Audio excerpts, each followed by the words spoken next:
Hey guys, this is Tealus here with another Warlords of Draenor beta video. Currently, I am in Ashran, which is the new world PvP kind of playground that Blizzard has implemented in Warlords of Draenor. It is where most of their PvP resources are being focused. And this is going to be the first of several videos explaining everything you need to know about Ashran, all the ins and outs of Ashran, the special things you can do in Ashran, and basically you'll be able to look at these videos and you'll know exactly what's going to be going on in Ashran. This first video is going to be focusing on the basics of Ashran, the Ashran battle, and the main component to Ashran, that is the Road of Glory. So, what is Ashran? Ashran is intended to be a constant back and forth battle between the Alliance and the Horde. This is supposed to emulate, in a way, the old Alterac Valley vanilla that the battles took forever. Like you could do Alterac Valley in the morning, and then you would go to work, and then you would come back, and the same Alterac Valley was still going on by the time you got back. That is the entire purpose of the Ashran battle, is to have a continuously, a continuous battle between the Horde and Alliance. It's not like Tolbarad or Wintergrass where the battle happens, every 2 hours or so.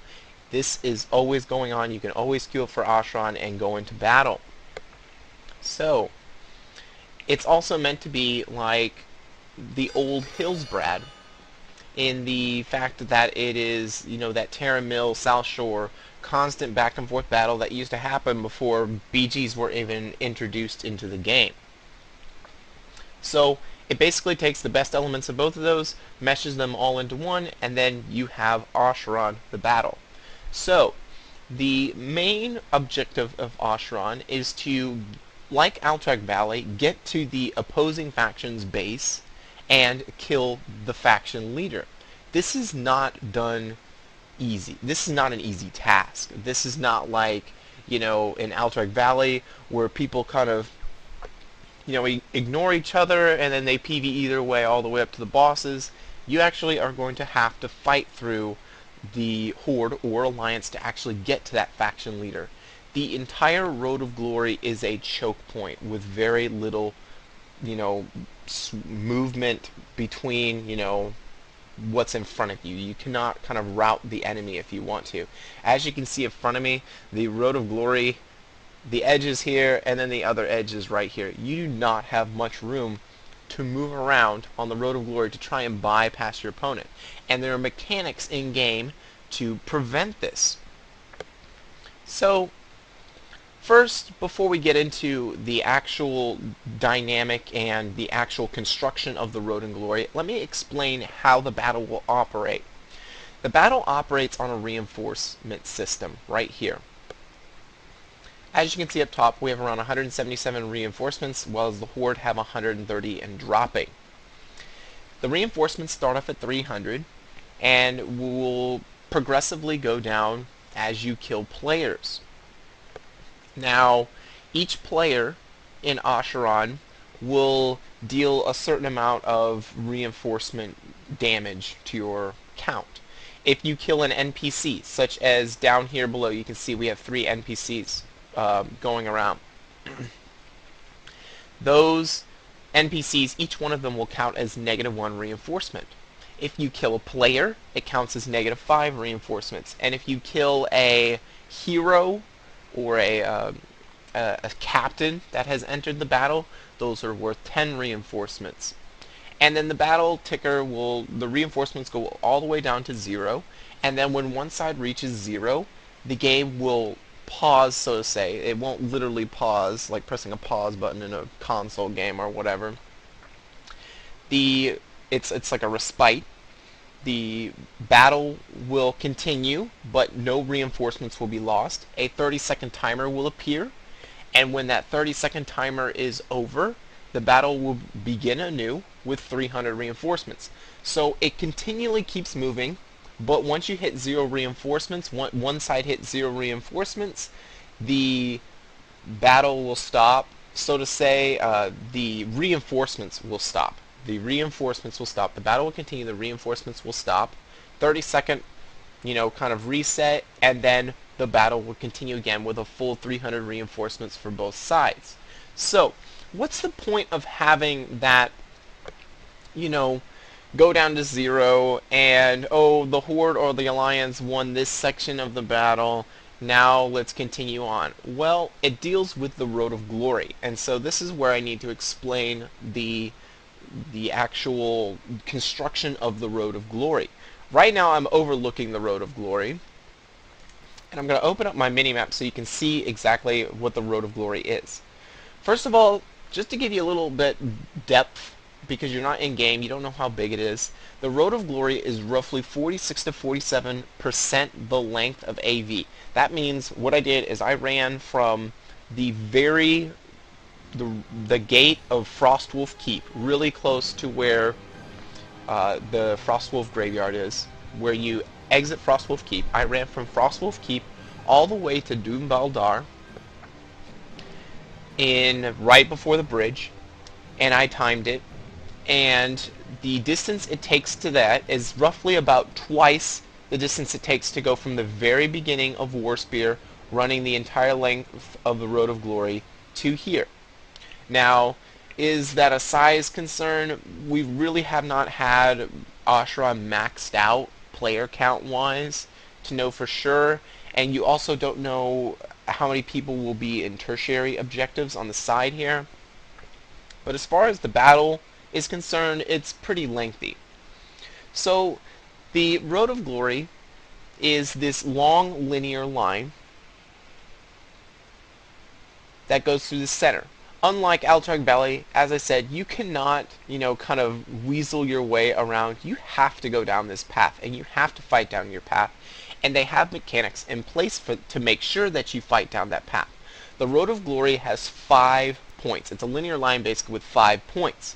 The first point is here with the Alliance Tower that I'm currently standing on. The second point is the Alliance Valley in front of the tower. The third is the middle point of Ashran. The fourth is the valley below the Horde Tower.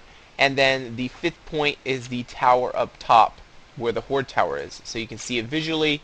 This is the Alliance first point down here. You can see those rocks down here. That is the first point. The second point are the rocks right there. The third point is right in the center there. There's a little bit of rocks. There is a mirror of this over on the Horde side, and there are rocks right there. And then the Horde Tower over there is the last point on this line. So, how does this interact with the reinforcements on the ticker, so to say? Well, as I said before, the reinforcements will reset the battle and start things over. And it's intended to be a constant back and forth movement. So there are 5 points on this line, and these 5 nodes act like an Eye of the Storm node, in which you go to them and a ticker appears and you try and capture it based on how many people you have. We will try and go down and see if we can see this ticker. The Horde are definitely making a push at the moment, as we are losing reinforcements rapidly as opposed to what we were before. As you can see in the distance, there is a Horde flag on this point right here. That is the only contested point at the moment. There is no fighting any other point at the moment. There is only one point for this battle right here that is currently happening with these 300 reinforcements on each side. That is so that you cannot, go around on the outside and try and capture a point in the back and, mess everything up. It is intended to be a back and forth movement that constantly happens, and that is going to be they want to prevent you from trying to reroute and change that fact. So when this battle ends, when the Alliance forces reach 0, this flag will become Horde territory, and the new point will move up the linear line to right here, and then the Horde will try and capture this point on the line. So when we hit 11, the bottom of the reinforcements here, you will see the 30 seconds pop up. You will see that the battle continues, and then everything will continue as in. You saw the -5 reinforcements for the player death right there. So the Horde have won this stage of the battle. This flag disappears. This becomes a Horde node, And when this battle restarts, the flag will appear here, and that is where the new Battle of the Road of Glory will happen.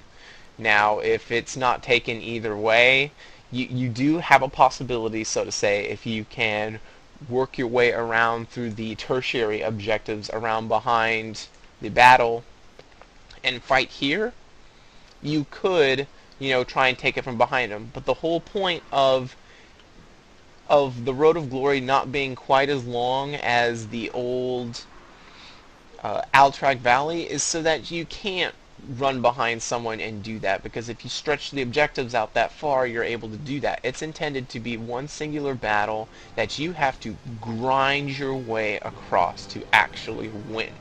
And if they were to stretch that out, that would make their problem. As you can see right here, I'm on top of this flag that appeared at the new battle with 300 reinforcements on the Horde, 300 reinforcements on the Alliance. We've already had 3 people die.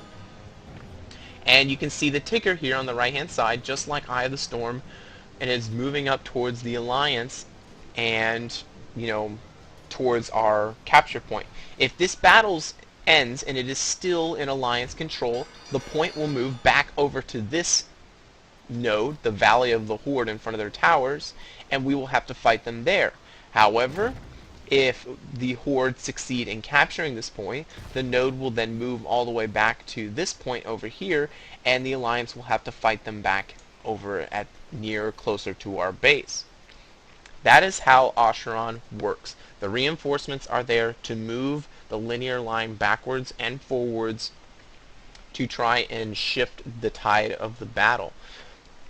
Other than that, that is basically everything you need to know about the Road of Glory and the basics of the Ashran battle. There are a couple of, things you should know. If, say, the Horde are able to push us all the way back to Storm Shield and are able to capture this final point with the tower, they will begin the assault on Storm Shield. And the ultimate goal, as I said at the very beginning, is to, kill the captains that are in the Storm Shield or War Spear, very much like Alterac Valley. Once they've captured this point right here at the Alliance base, of the Alliance tower, they're able to push up into Storm Shield and attempt to kill our captain. And if they are unable to kill our captain, then there is an Alliance assault period that kind of buffs our players and PCs for the next 300 reinforcement match to allow us to push out, grab that flag, and eventually push our way back across the map. They have mechanics designed in place so that this back and forth battle will constantly happen, and it's not going to be farming someone at someone's base for eternity. They have a protected graveyard, etc. Other than that, the only other thing you should know about Ashran is the fact that there are tertiary objectives that I will get to in a different video. And these tertiary objectives, the entire point of them is to help your progress in the central battle of the Road of Glory. So you can go into the Molten Quarry down here and attempt to get something that will help your battle across the way. There are also things in Storm Shield and War Spear that you can acquire to attempt to sway the battle in your direction. The only other thing that I will mention in terms of reinforcements is the fact that once you have hit the 200 mark and the 100 mark of reinforcements, you will gain a captain to try and help you in your battle. As you can see right here, Mindbender Talbadar has appeared right when the reinforcements of the Horde hit 200. And so now we are trying to, burn him down so that he is, he doesn't, the Horde do not have the opportunity to use him to, I guess, go against us, to push underneath him as a captain. So that is the only other thing that I will mention in regards to reinforcements. They are mine is the higher captain that I mentioned earlier that gave -10 reinforcements. That is what I was in reference to. It looks like we are going to possibly win this battle, and as such, the flag will move from here all the way to the next point, and that is how the back and forth battle occurs.